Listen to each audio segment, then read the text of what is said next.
Hey y'all, this is video number 2 on quilting the tractor quilt that we're going to work on doing on our commercial embroidery machine. And as a correction to the first video where we created the design, I don't know what I was thinking. The whole design, it was the wrong size. I realized that I also wanted to shrink down the design a little more and have it more densely quilted. So what I did, and again, as you can see, we have the correct dimensions for our file, as discussed previously, so that we can, on our panel, we can do 3 across and 3 down. And what I did, basically, I just took the design and I did I rotated it like we discussed before. I rotated it. This is the initial design. I flipped it, connected them together, and there's, you know, each 3 parts. It's going to start here, end here, jump over here, and end here. And again, our design is the correct size now.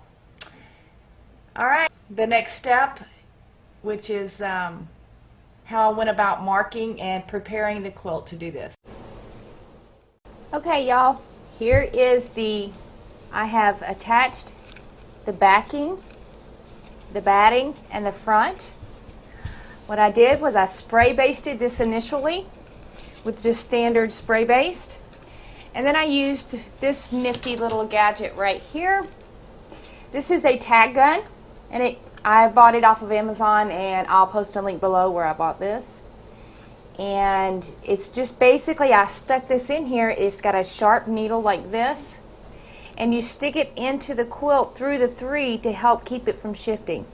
These are the narrowest width that you can buy, and it does still slip a little bit, but because of all the hooping and everything and the manipulation that's going to be going on with this quilt, I decided you can't over baste this thing. Okay, as you can also see, you'll see some zigzags here. I went from the center, I went down the center and just somewhere along horizontally, and then I went out diagonally. What I used was some Superior Threads water-soluble thread. This is called the Vanish Extra. This is a little bit stronger. There's 2 versions. This one's the little bit stronger one. And of course, after you wash the quilt and everything, this will all go away.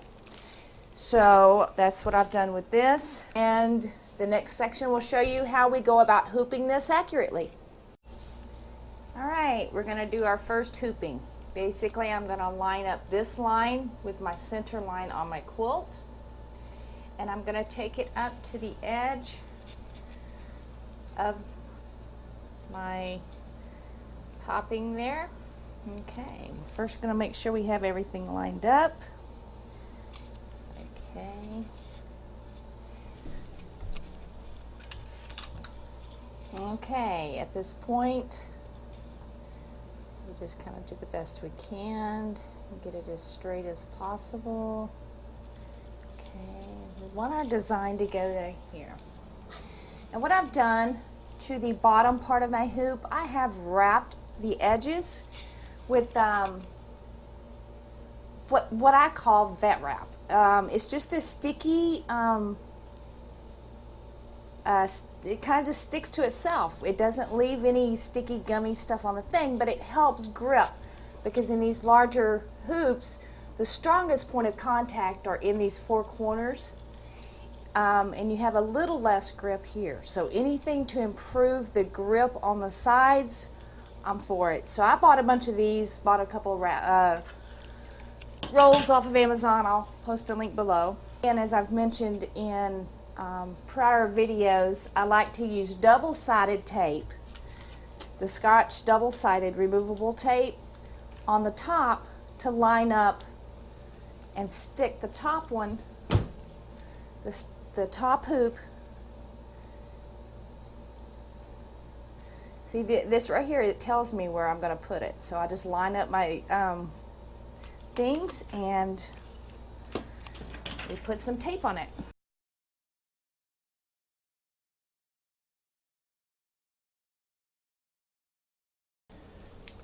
Okay, again, I'm going to line up the lines of our top hoop with the lines of our template. Kind of pull our template out before we stick our hoop down. Okay. And we are going to hoop our first hoop.